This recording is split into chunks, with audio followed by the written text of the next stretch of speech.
Rasulullah, apa yang diperintahkan? Ya Rasulullah, engkau sekarang sudah banyak ilmu, engkau sekarang sudah mendapatkan hidayah dari Allah Subhanahu wa Ta'ala dalam keimananmu kepada Allah.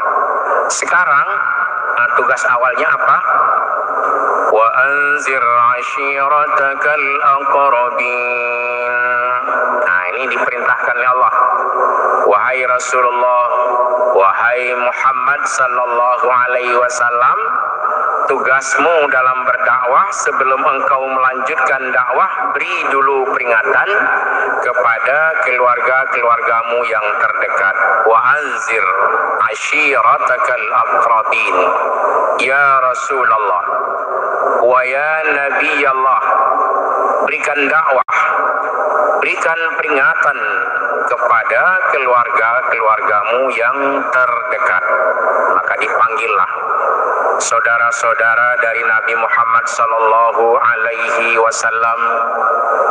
Ya Bani Abdul Manaf wa ya Bani Hashim, wahai seluruh keluarga dan keturunan dari Bani Abdul Manaf dan dari Bani Hashim, beribadahlah engkau kepada Allah, berimanlah kalian semua kepada Allah. La aghni ankum minallahi syai'a.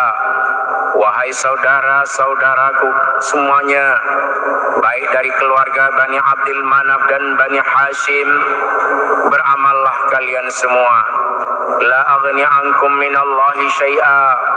Aku tak sanggup membantumu di yaumil mahsyar dengan sesuatu apapun. Berimanlah, beramal solehlah, dan bertaubatlah kepada Allah. Demikian